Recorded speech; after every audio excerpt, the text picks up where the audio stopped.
Hi, I'm Jaya, and I am week 11's discussion moderator, like hostess or whatever.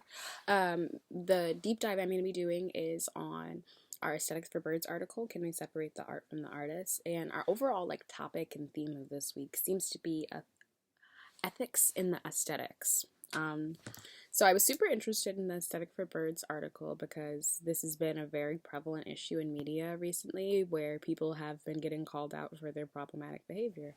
And then there's a big question of what to do because, it doesn't necessarily mean because you are a rapist or a racist that your artwork is going to be put out for everyone to consume. So then there's a question of is this acceptable consume? Is this still good art? Should we view this under a different lens?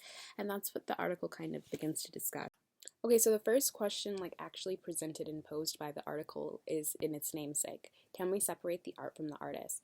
And that, in my opinion, brings up a few main questions. One is going to be of ownership. There's a big issue in the art world with who actually receives the benefits of the work and who actually did the work. It's very easy to have a pen name or operate under a different function where the author itself can be lost or misconstrued.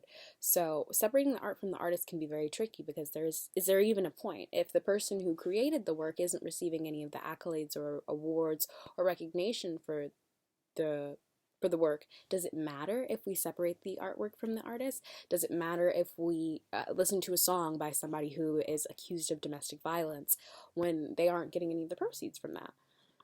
Rather than actually represent issues with this or even criticize the claim that we should separate from the art from the artist, the article goes on to give more specific examples of when this questioning might come into play and how different people have different opinions and viewpoints on it.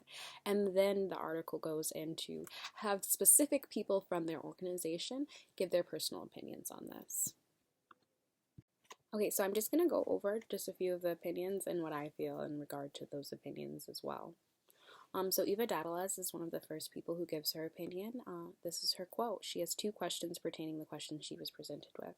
Her first question is there a practical question regarding the decision to continue consuming the artist's or producer's work?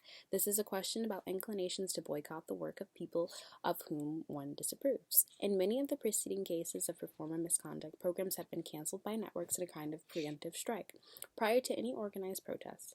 Such cancellations and prospective boycotts as well are not an indictment of the work, but of the artist or art producers.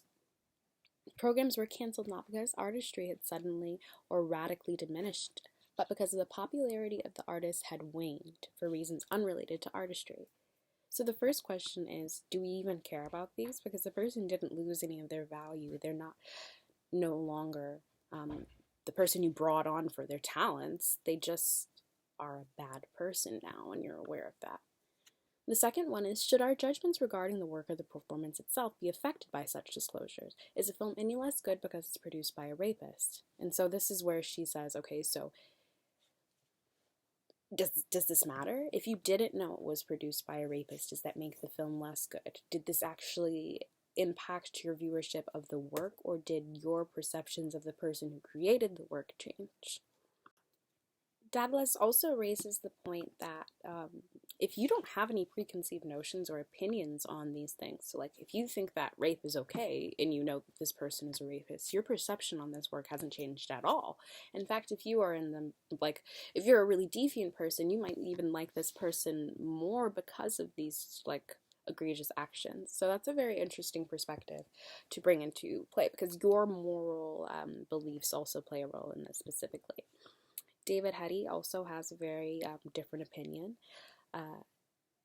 This is one of his quotes. More meaningfully, if I found out that a band's leader self-identified as a white supremacist, I would continue listening to the music only, and if only I still dug the music. I don't think that ethics enters into whatever it is that draws one particular work of art, and I do think that one ought to allow themselves to be drawn to whatever art that they are drawn to. There are different kinds of ethical being proper to particular areas of life, and I think if we're forced to speak of aesthetics of an art spectator or listenership, the one imperative would be, what do you think? So Hetty's perspective and stance immediately brings to mind two different artworks that I'm familiar with. So one is by Guillermo Vargas. It's from 2007, and he took a stray dog from the streets of Nicaragua, where dogs are the culture around dogs in Latin America is much less friendly and accommodating than it is in the States.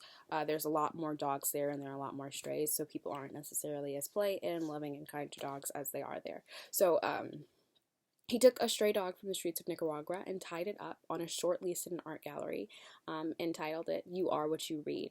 That was an art piece. It was uncomfortable, and there was some food like depicted on another wall in the gallery.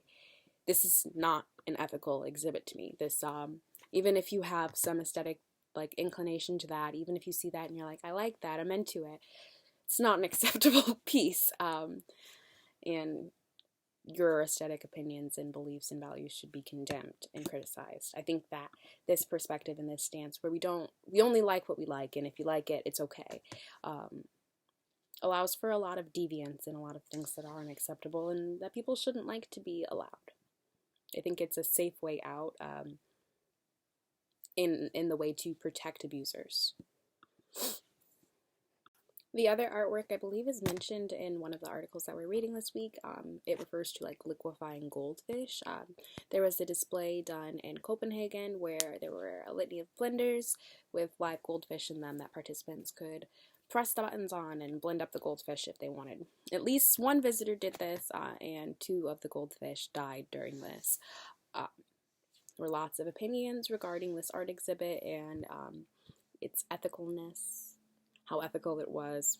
But this is going to open up my question to you guys. What do you think? Do you think that we should let ethics come into play? Do you think that the art can be separated from the artist? Do you think that this is a question that's even appropriate to be had in regards to aesthetics? Because some aesthetic philosophers, believe that you should not have any preconceived notions of the artist when viewing their works.